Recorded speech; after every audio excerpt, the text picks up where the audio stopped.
remember one time I was in like early years, like kindergarten. I looked at the teacher, maybe she shouted at me, and she became blind. What? They get me, put me in a cave with dead bodies, lock it for 3 days and 3 nights. Now, because of the people who were praying around him, he could ascend in the spirit and become like an authority. She hits me in the pad, and she's not saying a word, just looked at me. Then I knew now it's battle. Because I had never encountered such kind of power.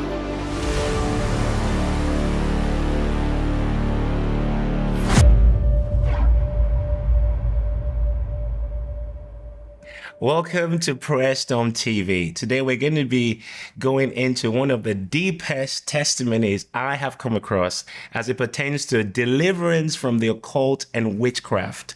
And I'm so excited about this testimony. I came across this man in 2017, and this testimony radically impacted my life. Now, I've got a background. I'm half Ghanaian and half Nigerian.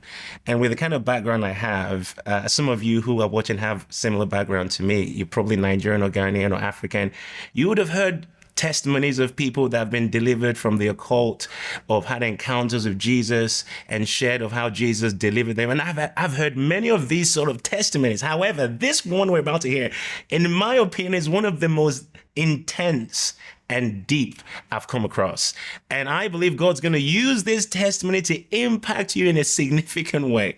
So I want you to stay tuned. Now, our guest today, we actually had to fly him all the way from Uganda to capture this testimony. Because when I heard this many years ago, I was so impacted. I got connected with him, and we've been relating for a few years. And the Lord made it possible for us to be able to get him over to Manchester. So for the first time, it's his first time in the UK, and I'm excited that we're going to get to hear from him today. So would you welcome with me, James Kawalya from Uganda. James, it's good to have you in Manchester. Amen. I thank God that I'm here. And this is my first time to be in the UK. And the timing of the Lord is the best. I know this is the first time also I'm recording my testimony in its fullness. Most have been sharing in different platforms, but this is the first time I'm sitting in a recording to share my life testimony. So I thank God for this opportunity. And oftentimes when I'm sharing my testimony, it's like I'm going back through those experiences. I need a grace. Sometimes the pain returns, the pain of the thing that I went through. But I thank God that now, after many years now, it's 23 years since I gave my life to Jesus Christ. Wow. And the 23 years has been amazing. I have seen the goodness of God. And also, as we start this journey, I want to tell the people that the purpose is to glorify Jesus. Not the devil, not what the devil can do or what he has done. But at the end of the day, Jesus is the winner. Yes. So that's why. So I'm glad that I'm here. I'm so excited to have you here in Manchester, because as we go into the details of your testimony, I'm going to be asking you questions about, things that have happened in your past. And as you share them, there'll be things that, I'm sure lots of people may not even understand, because we have lots of people watching.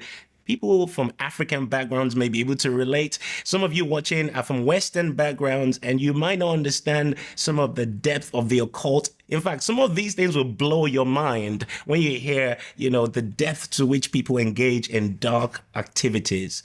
But I know, just as James said, God is going to use this to glorify his name. And I also want to point this out before we go into this testimony, that right now you're a pastor.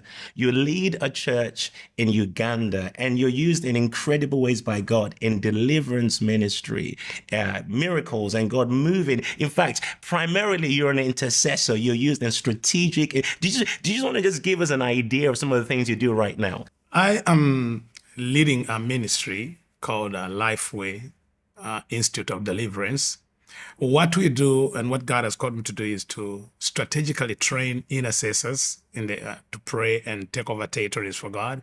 So mostly I'm not pastoring the church, though I started the church. We are having other pastors pastoring the church. We're also running a Christian television station in Uganda, worship television, just for worship and prayer. One of the things the Lord told me to do after encountering Jesus and seeing the power of prayer.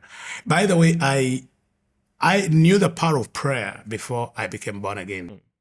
I kept encountering people praying and wondering what kind of lives are they. One example, maybe to bring it out, is I was still in the occult, and I was in the city in Kampala, and I remember I got instruction from our leaders to vacate the city and stay away 70 miles away from the city and remove all our operations, because a man of God was coming in the city. And I remember we were told that if we stay in the city where that man is, his prayer would kill us, all convert us. And I remember the instruction was stay out of the city 70 miles away. Wow. But also do not enter the city even 21 days After he has left. So I was still in the occult, and I was like, what kind of power is this? Because I knew the power, I knew Satan, I knew I had been all in these kind of powers. But then we were being warned not be around that man's, where he is in the city. That man was Maurice Cerullo.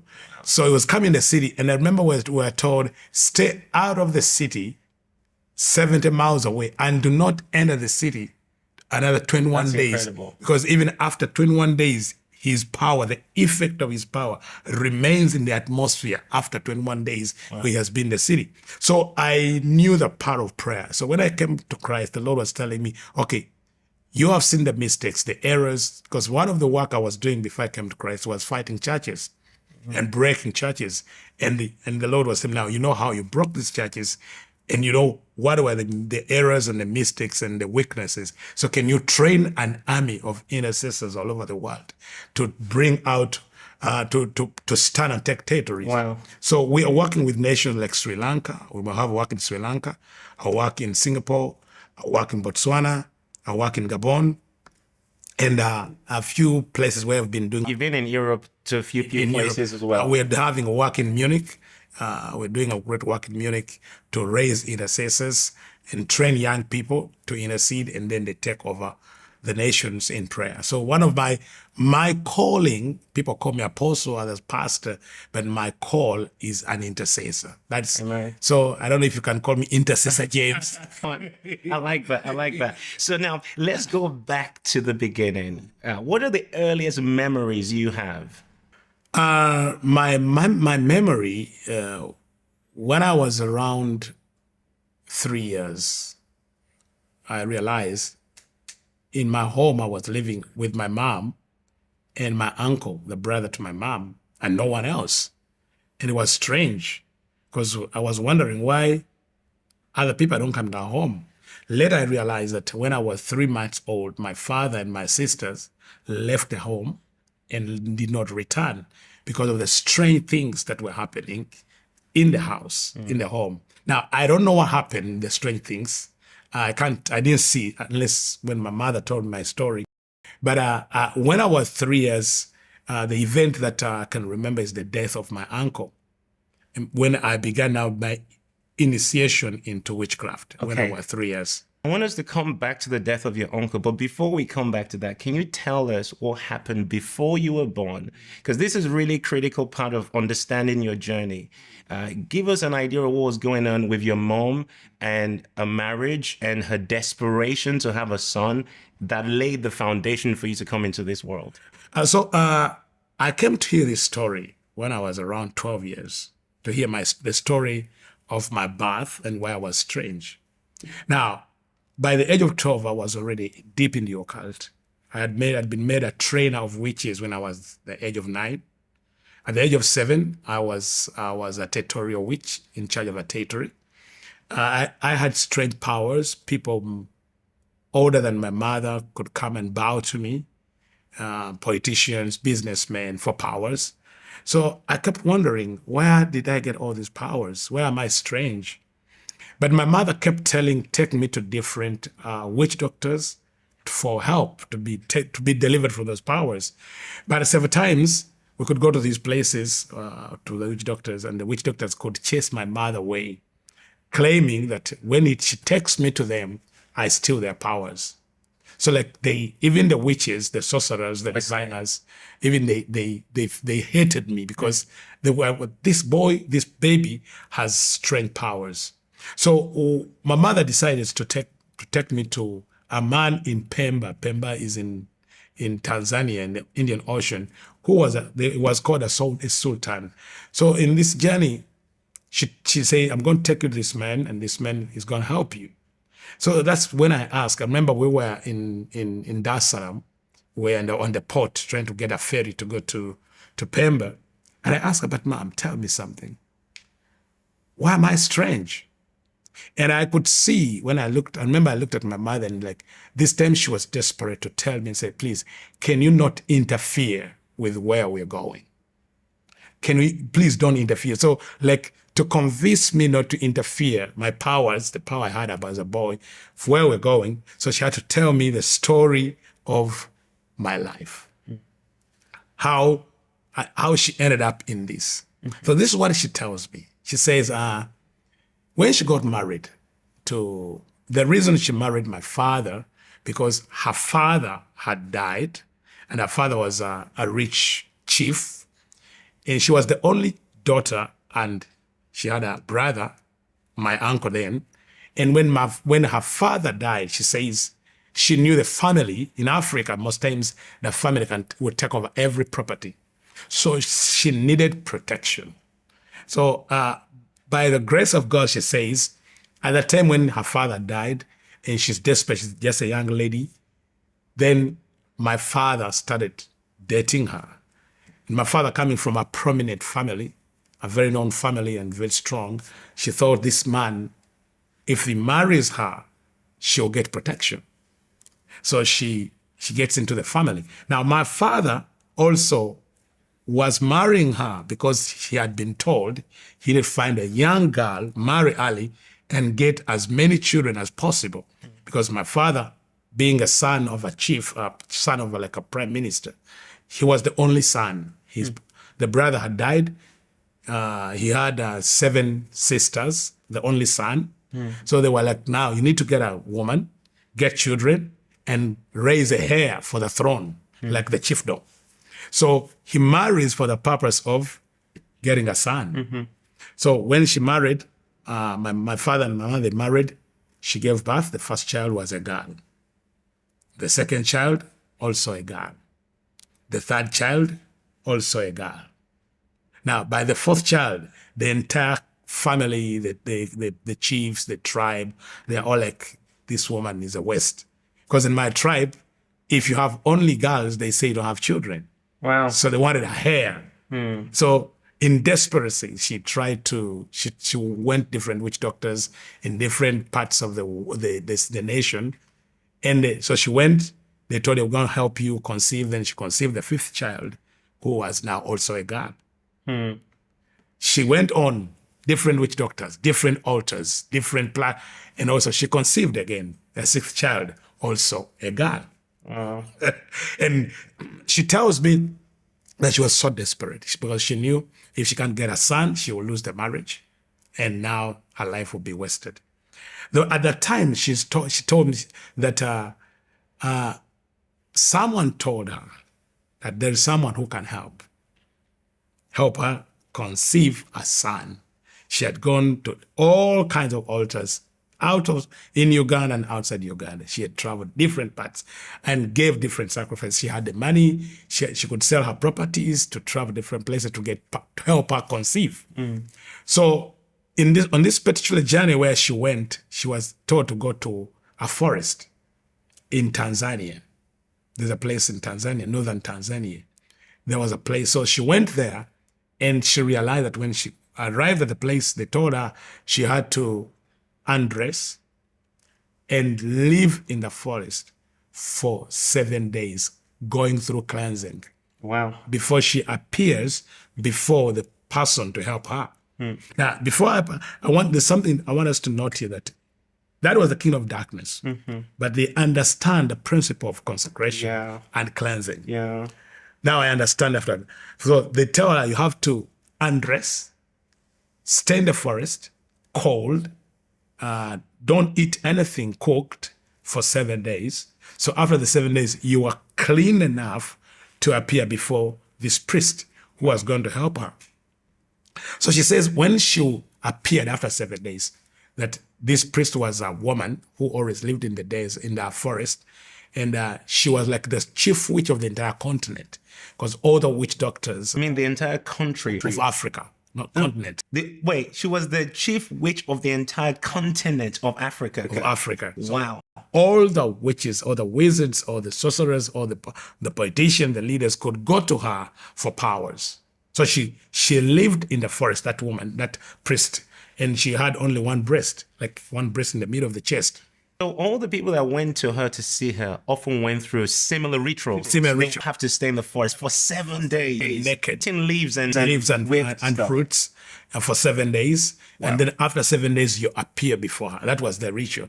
And it was like everyone had to go through that. So there were many people there. So she said when she appeared, when she came to her, she looked at that witch, that priest looked at my mother and said, "Go away, I will not help you." So she has been in the forest for 7 days. And now she's walking away. She says this. Now, this is what she told me. She said, as she was going away, she looked in the sky and saw a sign, something that told her that she has a son. She doesn't know what told. So she walks back to the place where they register. And she tells them, "Please, I want to go and try again." Then they tell her, "But also, if you try again, you have to go again through another 7 days." Wow. Now, the 7 days she went through, and then she went another 7 days, that's 14 days. Later, I'll be sharing with you, when I was sick, my deliverance, I had to go through the same cycle of being delivered, the 7 days and another 7 days, but now in the church setting. Because I want to tell people that salvation is free, but deliverance is a price. A price of consecration and being set apart. So she says that, so the second time, the next 7 days, she goes to appear. And when the priestess saw her, said, "You are back. You are back." Then my mother tells me, said, "Okay, I'm back, but you need to help me." Then this woman looks at her and says, "Well, I can help you, but I can see." Now, I don't know what eye they were using. I can see in the spirit, you have a son. But he's very far in the rocks. It's very far in the rock. In the rocks. Now, that's the statement of my mother. He's far in the rocks. And there is a strange star on him. If I bring him out, he will be a problem to our powers. The only thing I can do, if you can offer sacrifices, but also if you can accept the condition we shall give you. So my mother asked, "What sacrifice?" They told her, "I have to give 7 cows for 9 months. That is 63 cows as a sacrifice." Wow. Then say, "Okay, I'll do that." Because she was desperate and she had the means. Then they tell her, "Okay, 7 cows every month for 9 months. for 9 months. That is 63. So then the other condition was, okay, if you conceive and give birth, and this is a boy, you promise you will offer him to that woman, the princess, as a husband." She didn't know what it means. She didn't know what it meant. First tells me she didn't know that it was that. And then they told her that, okay, when you give birth, you must bring that child to the forest before the end of the first day. In other words, before the sun goes over him. She tells me she didn't know what was involved in. So she left, offered the sacrifice, returned home, she conceived. To her surprise, she gave birth to a boy. Now, the vow was to carry that boy from the city where she gave birth to the forest around 300 and maybe 400 kilometers away from the city. And that is 1975. The transport means was not that good. I don't know how she traveled. So she travels from the city in Kampala to go to fulfill the vow. What shocked her, she tells me, when she arrived at the forest, this time she didn't go through the ritual, but there was like a wedding. Hundreds of people were gathered. They knew she was coming. Gathered for what?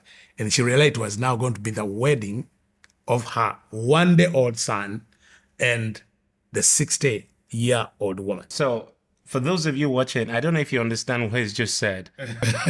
On the day he was born, on the day you were born, you were married to a 60-year-old witch. A 60-year-old witch that was the Grand Master Witch for the continent of Africa.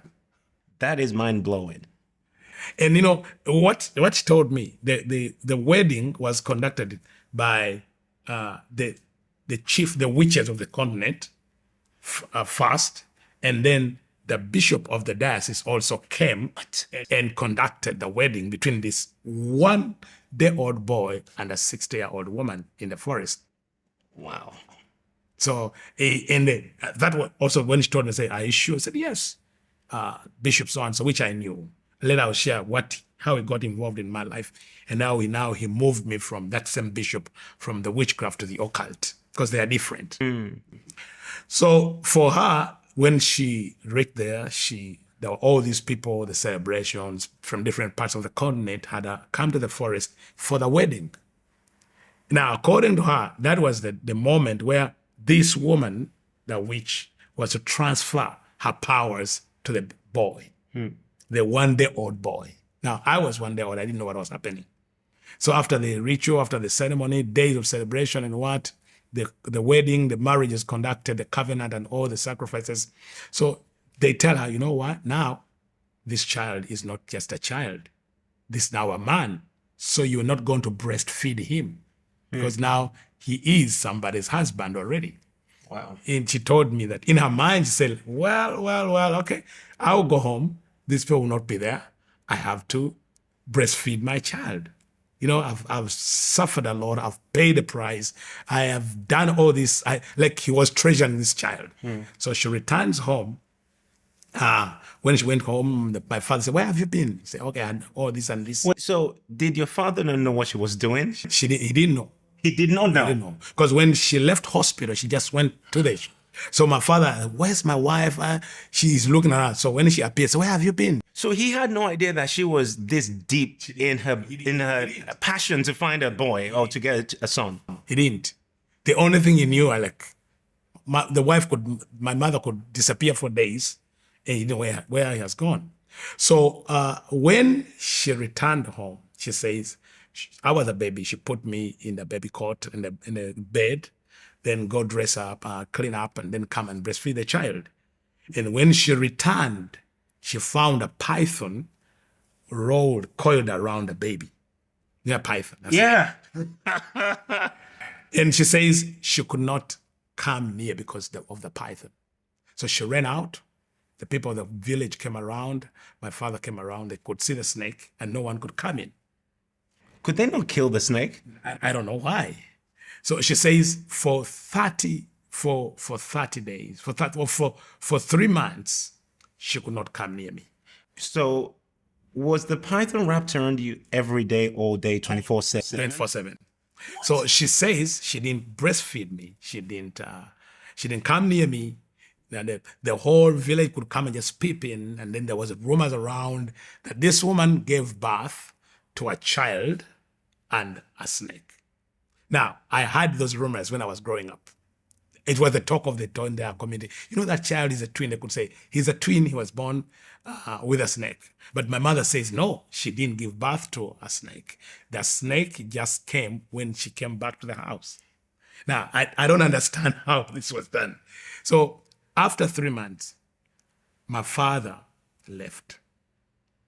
Now, he picked the 6 girls and left the home. She remained alone.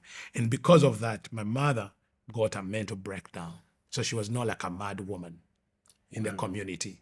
So she's left alone with a child, a demon child, with a brother who was living with her.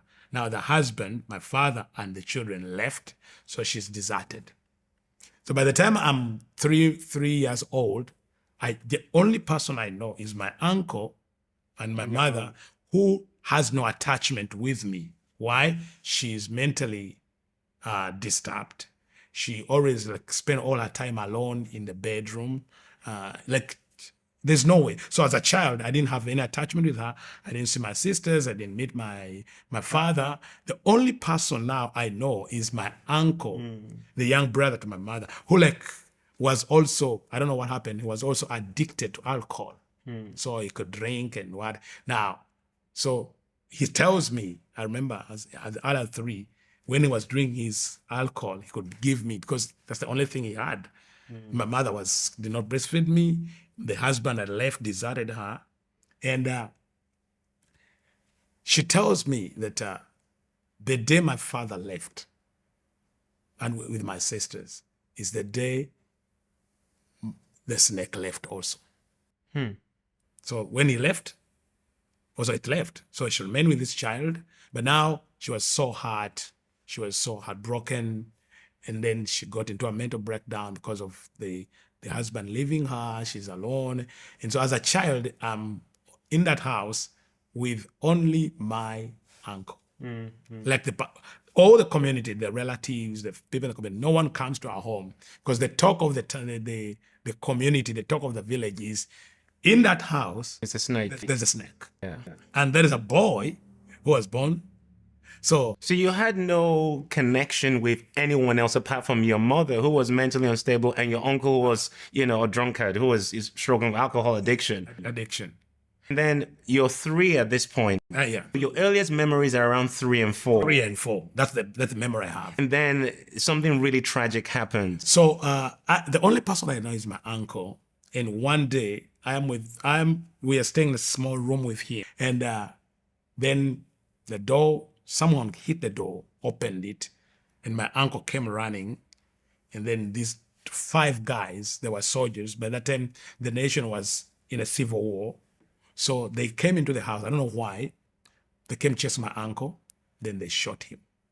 But what surprised me that they didn't kill him. They shot him 5 times and watched him bleed. Like I'm sitting there, and they shoot, wait, they shoot, wait, they shoot, wait, they shoot, wait, they shoot, wait. And then deliberately, I remember they are shooting in parts that will not kill him instantly.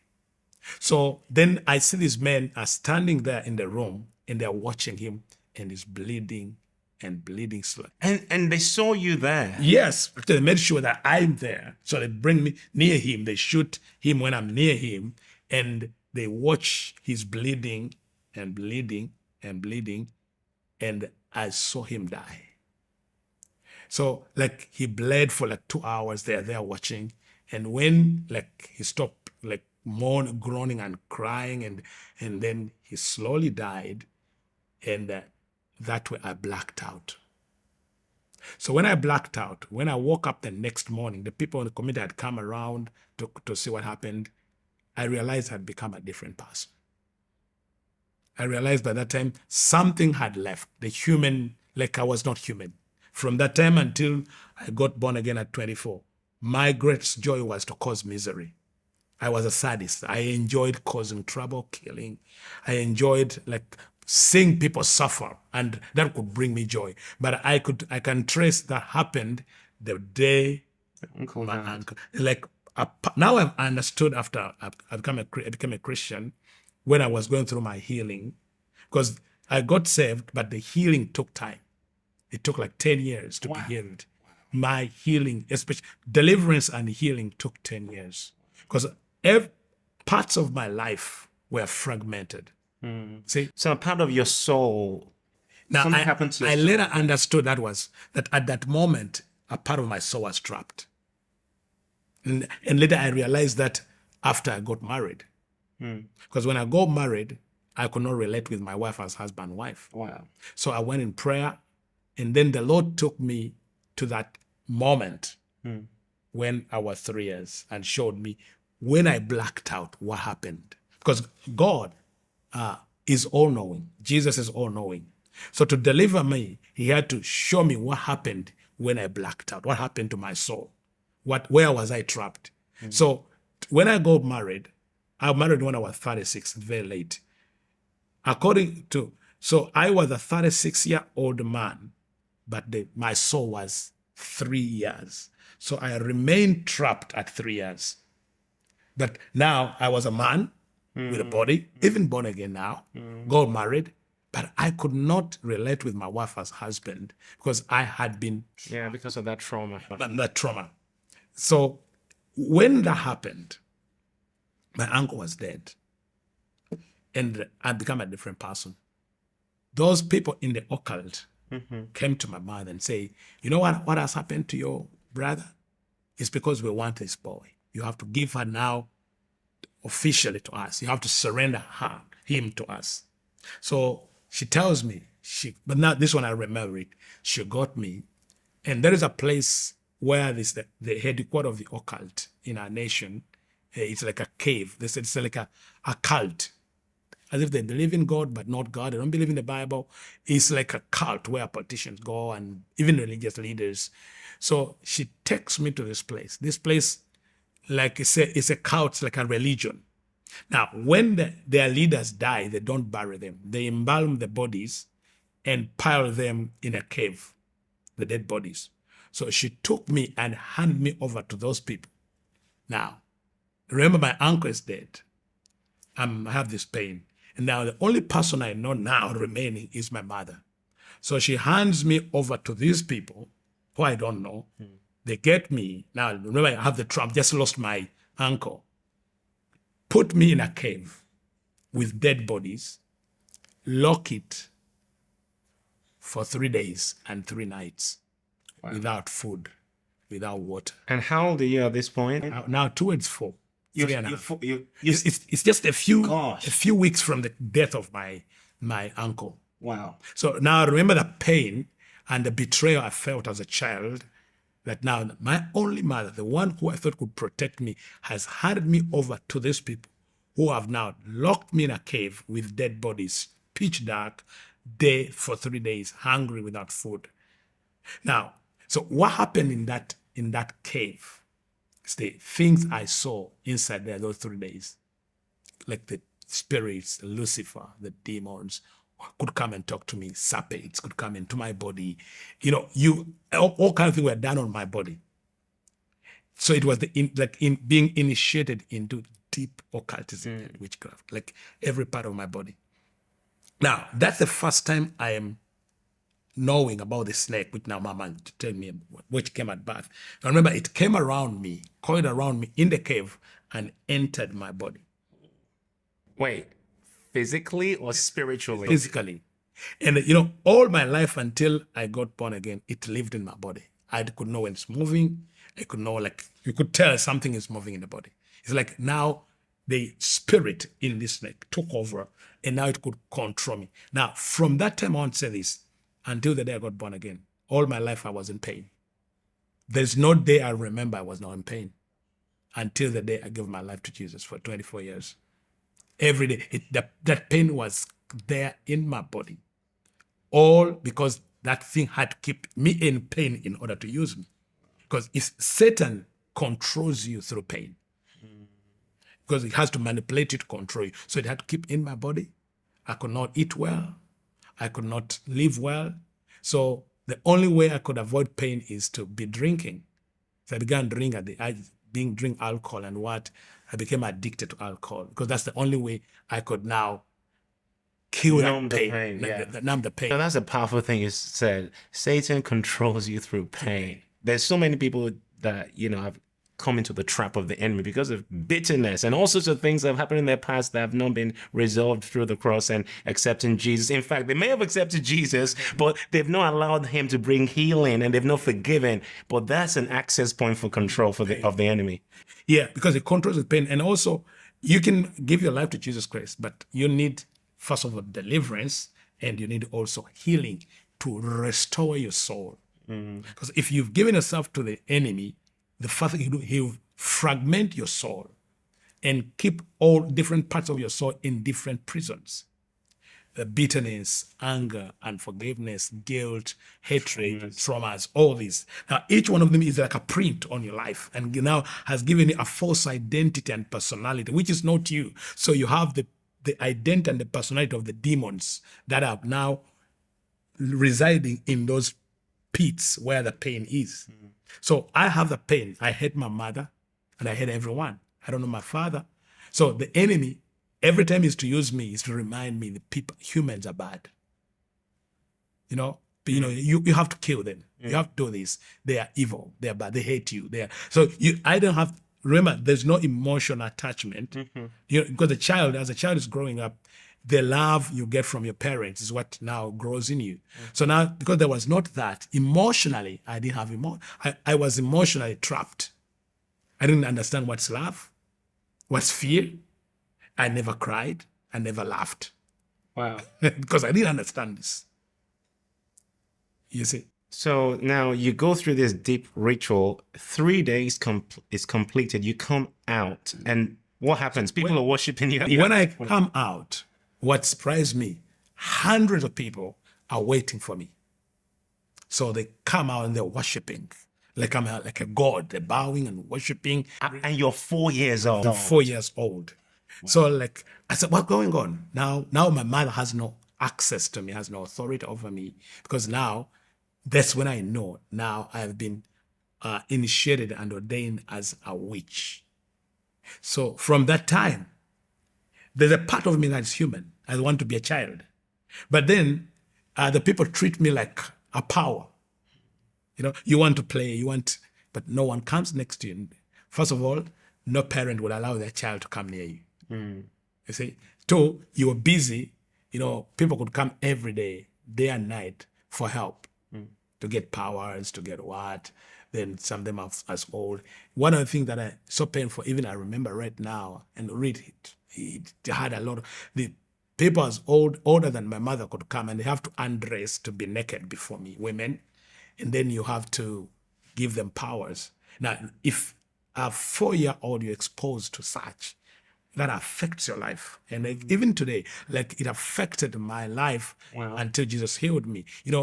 You're seeing naked women and naked men. You are a 4-year-old, a 5-year-old. That affects you, the way you look at people, the way you think, So what Satan does is to abuse, you see when people abuse children, people think it's just lust. Sometimes it's initiation. They're initiating them when they expose them to pornography, when they expose them to all these things, like men who abuse children. And in my ministry, I found that many people who are struggling to be healed and delivered, it happened, their exposure was in childhood, between 1 and 6. Those were sexual abuse, those were molested by teachers, parents, siblings, and all. And it is a gate the enemy uses to trap the soul. So mine was trapped. The killing of my uncle, trauma, trapped me. Yeah. Then the betrayal of my mom trapped me. But then the years of being exposed to such things, you, women and men, come to you every day, have to undress, sit naked before you. So at this point, where are you living? Are you just living in the forest somewhere? Are you with your mom still? And now the home where I'm living, my father left. It's like now a hospital. It's like so at this point you go back home and lots of people are now visiting your house because the other woman, her powers have been transferred now. So they know where they call me the baby. They call me the baby witch, where the baby witch is. So they can come for powers, for what and what. And I would say this sometimes, I fear to say, but I would say even some people in church circles could come to pastors and bishops. Some of them could come to me for powers in their so-called ministries. And so when I got born again, the Lord, actually the Lord led me to most of them who are still alive and could say, you remember what you are doing, and you need to confess and to repent and turn away. And many could say, I have the name, the big congregation. I can't. People will run away from me. And I tell you, I'm going to expose you. But the Lord told me now, expose them will not help. You said you told them you were going to expose them. I'm going to expose them. But the Lord told me exposing them will not help. What will help is them to repent. But for years I feared. I knew how dangerous it was until 2016 when I shared my testimony. You know, I had never shared my testimony until 20. What you heard, it was my first time I'm sharing my life story. Yeah. So just for breaking in the story here. So I got you the testimony you shared at Africam. I got it maybe somewhere around 2017. Someone was there that heard the testimony and then gave me the CD, and I've lost it now. But I remember being so marked, not by this part of the story, but there's some Where we're going. And it was connected with intercessory prayer. I was so marked. And then as God will have it, I knew someone that knew you. And then they connected us, and here we are today. But this is just incredible to just hear how you were so deep in the occult and how you were helping even men who were serving God, in quotes, but using demonic powers at 4, at 5. The wisdom you were dispensing to them, was it just flowing through you without you even aware of where you got it from? I don't know where it was coming from. So you're just giving instructions and directions, and because at that time when I left that place, that cave, the spirit world and the natural world could be before me 24 hours. I could see them like I'm looking at you. So I could know people's past. I could know where they're coming from, and I could know what is done in secret. I could know who will be the leader, who will be the president, what will be done, who needs to, and all that. So like everything was bare. I could see. In fact, it's when I got born again that the Lord cut that because it was not God. Yeah. He had to cut that. And many people, when they get born again, who have been the occult, they don't want to let go that. So they confess Jesus, but still hold on to those powers. Because the powers, they have their advantages and what they think advantages. So the Lord had to lead me into years of deliverance to cut off that. Now we're gonna touch the deliverance at some point, because that's a huge thing. Because many Christians don't believe deliverance is something that you need to have as a Christian. We'll deal with that later. So at this point, you're 6, you're 7, you're 8. So I am 6, I am 4. Now I'm doing that. When I'm 7, I am made a territorial witch. Explain to us what that means. In the occult, the king of darkness, it's about territories, as the church should have been. Now, each one has a territory. And in that territory, you have like maybe 5,000 or 7,000 witches in a certain territory who are submitting to your powers and to your altars. So you are like in charge of a territory. So I was in charge of southern Uganda and northern Tanzania. So like that was a region which is called the Kagera-Katonga region. Kagera is a river. So they divide the nations by rivers or by mountains. So say from this river to this river is your territory. So I'm made in charge of that territory when I'm 7, the youngest. 7. When I was 7. And did you say you were in charge of 5,000 witches? Over 7,000. Over 7,000 witches. Over 7,000. And I was made that as a 7 years. When I was 7 years. So, and when you are made territorial, leader in the territory, your first assignment is to destroy the one you're taking over from. Wow. So you have to destroy and kill all his priests and his witches, destroy everything, even him, for you to do that. So was that like your first act of murder, so to speak? Yes, the first assignment, because the king of darkness is about destroying. The devil came to kill, destroy, and rob. So you destroy others for you to reign. So the one who is in charge knows if another one is coming, they're coming to fight and kill. So there's that destroying. So I take over the territories, and they say this. I remember they would say, this boy is wicked. Others, like they had that human side of them, like pity and love, though they were in witchcraft. But now me, who didn't have any emotion, like raised without emotion, raised without a family, raised in bitterness, raised in anger, in rage, in all kind of hatred. So I could not feel anything like pity, like mercy and what. So when you killed them, you did it by spiritual means, obviously. Yes. Attacking them in dreams, sicknesses, all sort of things. And they knew they were in a battle with you. With me. Because now they know another prince is rising, has to destroy the others. So they attack, you attack. And then if you are able to destroy them, let them, when they die, then you take over the territory. So I took that territory for only 2 years. After 2 years, I had finished my assignment. And then I am made to be a trainer. Of other witches. of the now, or whoever wants to be trained Trained in anything. in occult, In occultism. in astral projections, in what. So by this time, you're 9. I'm 9. So I'm now beginning to be a trainer. As I said, that my mother, though she had that mental problem, she kept thinking that she can break this and I become a normal child. By the way, I'm also going to school at the same time. You were schooling. Yes. Well, how are you relating to all the other children? Because you said earlier that no one wanted to play with you. Yes, but my mother took me to school. And I remember most of my teachers in the earlier years, I could be in school like thrice or 4 times in a term. Wow. But surprisingly, all my school up to university, I was always the best. But I was not attending classes. I could not attend classes, but I knew like I could go and write my exams and be the best without attending classes. Wow. And I can't tell how. So I could, as a child, I want to be, there's a part of me already that longed to be a child. You know, even when I grew up and I became born again, I found that I find so attached to children than there's like a baby in me still longing to be a child. Because I missed that as a child. I missed that as a baby. I didn't have that love. So it's like there's a part of me, a part of my life that was skipped. And it's not only me. I believe I've found many people in my ministry of deliverance that their child was robbed out. Your childhood was robbed from them. Yes. Yeah. And I know some people watching right now, that may be one of the issues you're dealing with, that your child, a part of you was trapped as a child. I mean that By rape, by abuse, by trauma, death. exposure to witchcraft, Yes. death, accidents, and all this. And when your child is taken away robbed from you, you may find it hard to function in an adulthood unless the Lord can trace back the moment of the trauma, the moment of the abuse, and move and carry you through to bring to a place of healing. Now, for me, my childhood had taken away. Though, as I was growing up, I want to relate with people. I wanted to be, there's a part of me that longed, I could look at children and want to be like them.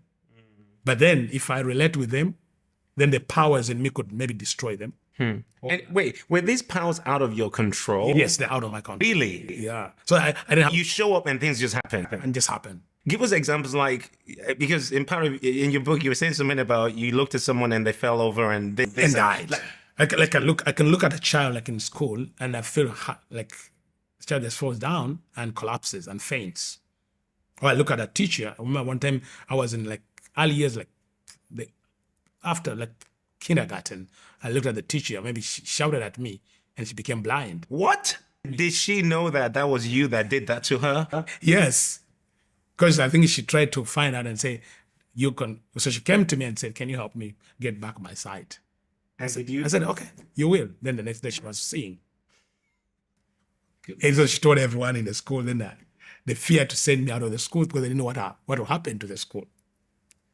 Now, that's the early years. So these forces were in me out of my control. I didn't do them by my will. Because remember, as a 3-year-old, we were trapped in a cave. So it's as if your will is blocked. You are taken, something has taken over your life. And I know there are people even who today, they have not recovered their will.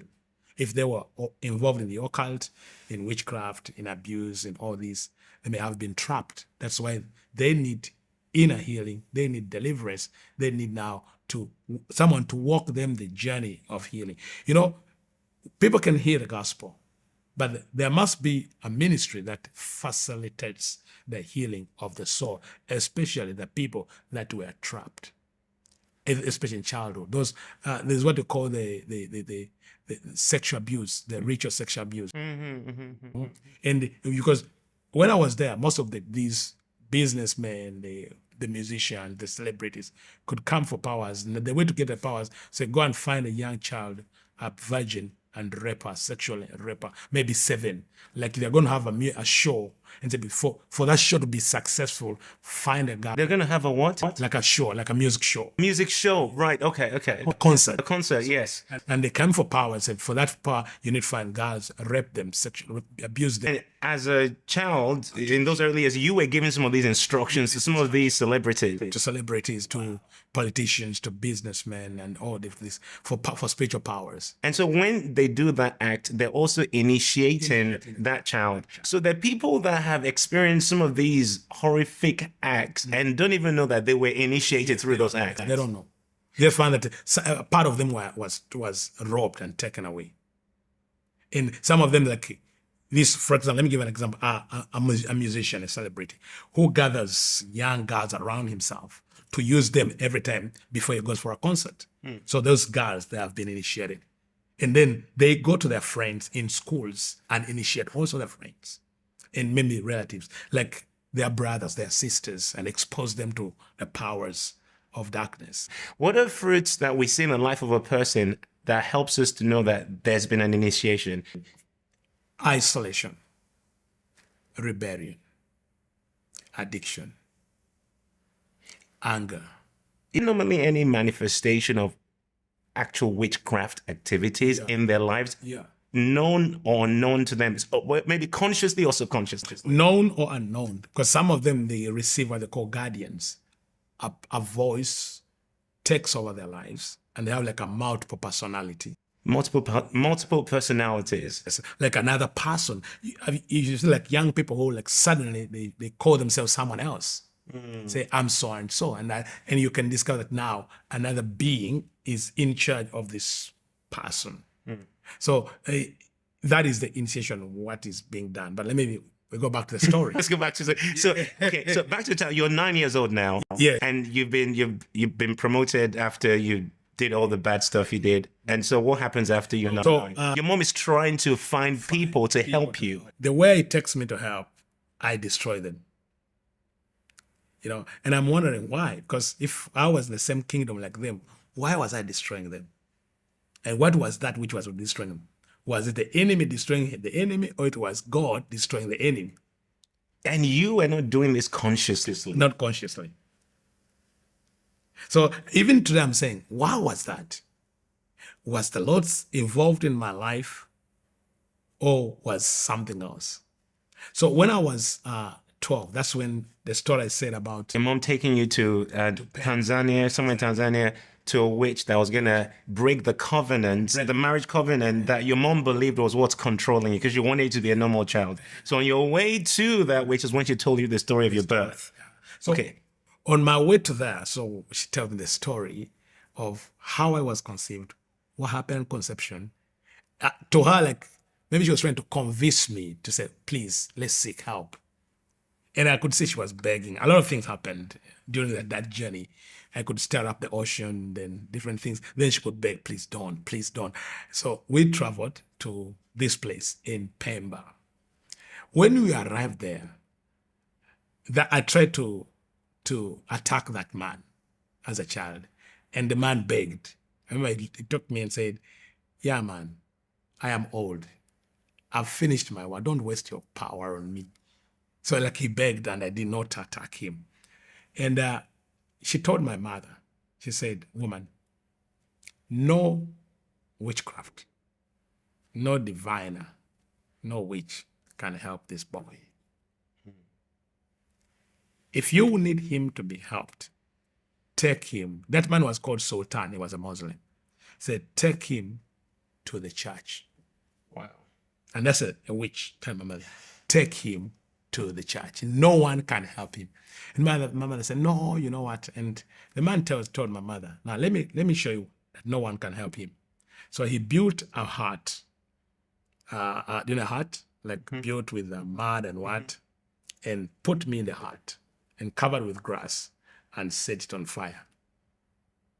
My mother was crying. My son said, no, you wait. So when the fire died, I was not in the hut, in that small house. My mother said, what happened? Then he told her, he's back home. You go home. He has returned home. Not using now the ship, not using the car, and I projected back home. Now that's something you've already been doing before then. Right? Now that one I knew how to do it. I began that at the age of 5, 6. So I left the hut, traveled back home, because from the age of 6 I could do astral travels, travel from different places without using natural means. So that man tells my mom, take him to the church. So she comes home, finds me back home normal, and say, why did you do this? So she gets me and takes me to the bishop who conducted the wedding. Oh, Because that's the church she knew. this is the bishop who conducted the wedding, marrying you to a 60-year-old witch, and then your mom takes you back to the same bishop. To say, she tells that bishop, about me, what I've been doing. And he says, yes, I've been hearing about him, but I think we can help him. Now, I realized later he accepted me not to, because now it was like put me in school, in the seminary, like join like the seminarian to be a priest. But what he wanted was to investigate these powers. So he puts me in this school in a seminary, and he is interested. I remember he could call priests and bishops to just sit around me and like investigate and ask me questions, interview me about the powers, about the forces. And wait, I'm trying to understand. When you say they took you to, so you were in seminary at 12? At 12. And what, were you learning the Bible?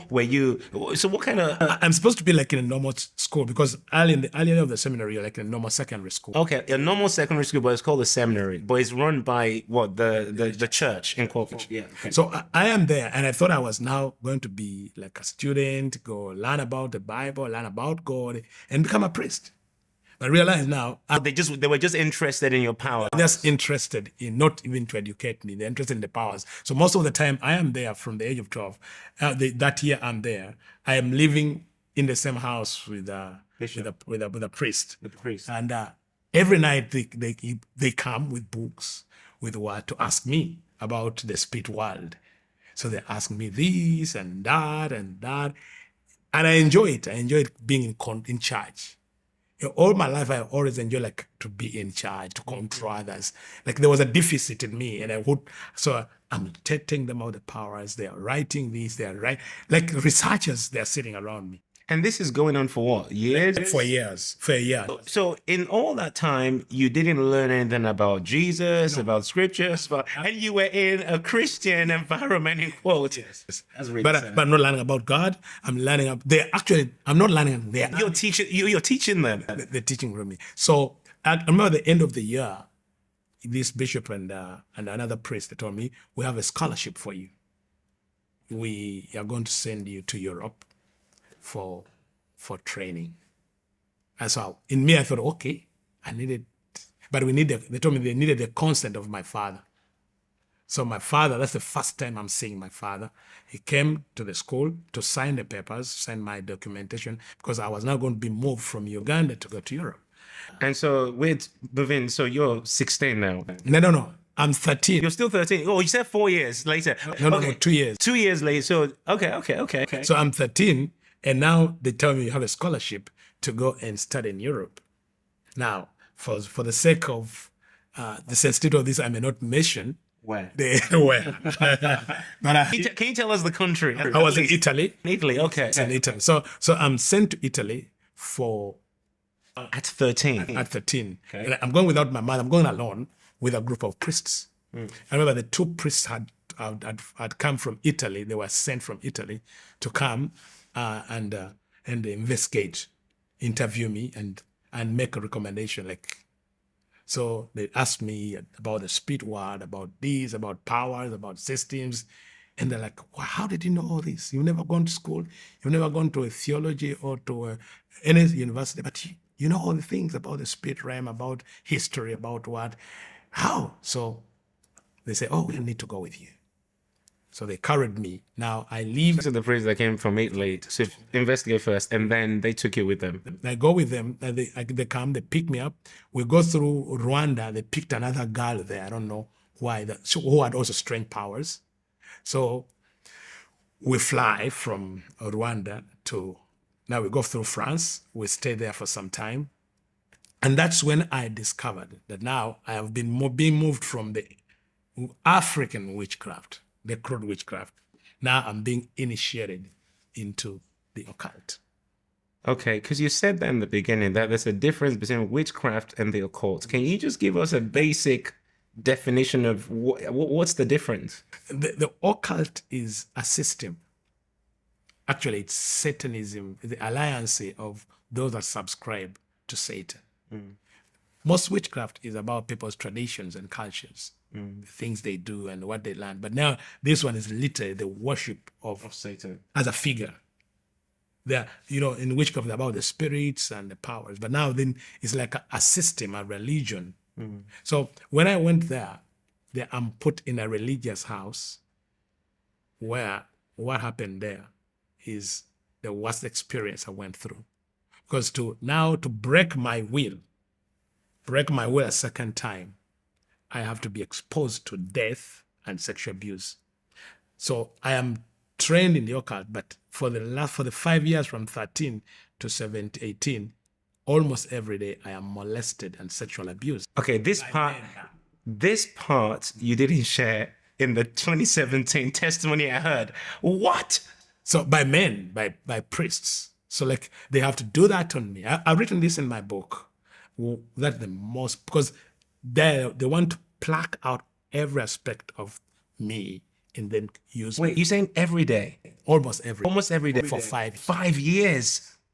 So you during the day, you are like what they call the altar boys. You are like you put on the And this is in a religious Christian, in quotes, environment. So during the day, you are like a trainee being trained to be a priest. So you put on the gown, you attend mass, you do all this. Now, when you go back to the house, what you call the brother's house, you are molested as a boy by these men. They abuse you. They do all kind of things to break you completely. So my question is, with all the powers you had, could you not use it against them? Not. You could not? How come? Because Satan cannot destroy Satan. But then you could use the powers to destroy other witches who are lower than these ones. Oh, were these in a higher ranking? These are in a higher ranking. Because now it's all about the witchcraft and what it's about now, the system, the sorcery system.